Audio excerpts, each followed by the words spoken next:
Well, good morning, everybody. This is Jasmine Gonzalez. Welcome to my YouTube channel. Today is Thursday, September 29, 2022. Yesterday, I went to wrestling practice and it went okay. On the train, I've been doing a lot of chain wrestling, which is great. And that's my favorite style, chain wrestling. And actually, kind of like shooting style wrestling, pretty much like. And that's been a lot of fun. And so Ian is causing havoc in Florida. Puerto Rico already went through a hurricane too, Hurricane Fiona, and it also caused a lot of damage due to the rain. And I got the feeling that that is probably going to be the case, the same in Florida, because of the amount of rain that they're getting. Again, here's what happened. This is my perspective from an engineer. So one of the things that happen is like when you design things like say a drainage system and all that kind of stuff, you have to look at historical data, and then you have to find what they call in design the 100-year storm, which is a extreme event of rain that only happens every once in a while. So you design based on that historical data. What is happening lately because of global warming is like the rain intensity and the amount of rain that we're getting, it's exceeding those design storms, and that's why systems are going to fail and flooding is going to happen because the water will have no place to go. And because we have construction, when you construct something like the waterfall, and it will not have a place to go, it will not infiltrate, and those are the problems that we are having when it comes to the amount of rain that we're getting.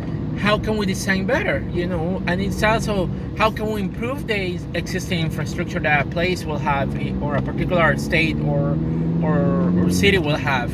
You can't, because it's expensive. So but new things that you design will probably be designed to handle a larger amount of rain. But a city like where I live in New York, in Troy, or even Albany, may not have the resources to even upgrade the whole system, and that's why when something happens, they eventually fix it, but it's expensive to upgrade the whole infrastructure. So that is one of the problems. Same thing happened in Puerto Rico. Then in Puerto Rico you have other problems because, for example, the power grid in Puerto Rico hasn't been updated a lot, and then you have a private power company that is also not doing a lot, from what I've been hearing, and so in Puerto Rico, restoring power is going to take a while, but you have to invest money, and that's the thing. I don't think like privatizing like power companies is a good idea, because you have to invest money. You're there to service people, customers, and if you don't have the money, probably, if as a private company you care about profits, but you don't want to invest in infrastructure, investing in things, but you are taking the money away from people, it's bad, But at the same time, if electric company is government regulated, we know that in cases of Puerto Rico, it can lead to corruption or even the government not investing in the infrastructure, which is sad. And we know that corruption in Puerto Rico is something that has been happening. We have the issue with Ricardo Rosselló. We have the issue with the previous governor. I forgot her name, but he got arrested. So yeah, that's in Puerto Rico. Florida is a different case.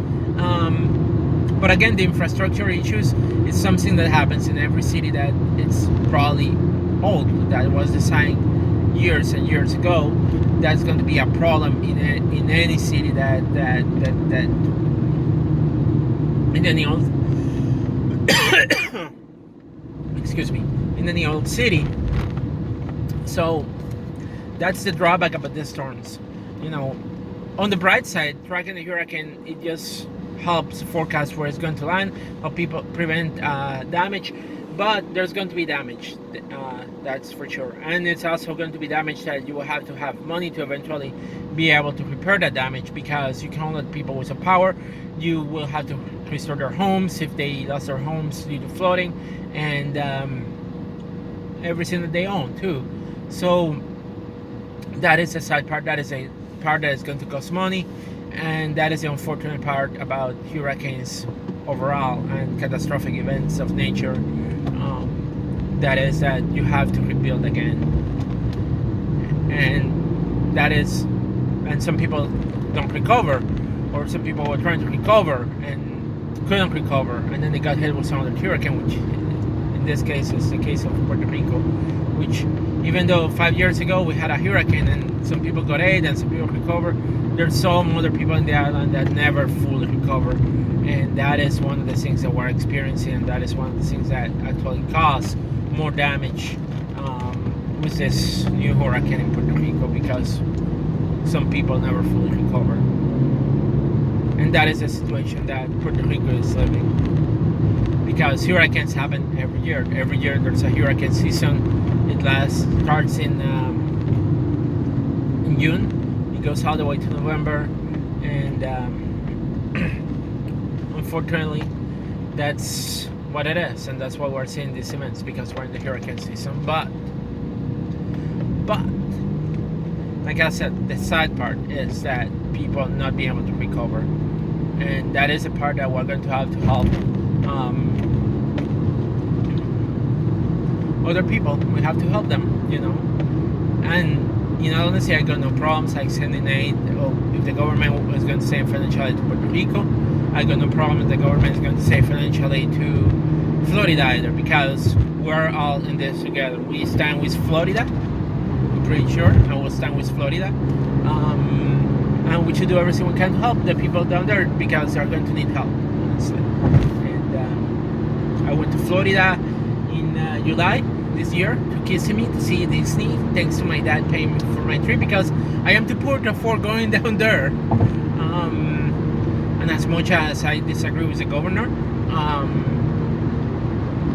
I hope that Florida can recover, because I did like my stay there. The people that took care of me in the hotel were fantastic.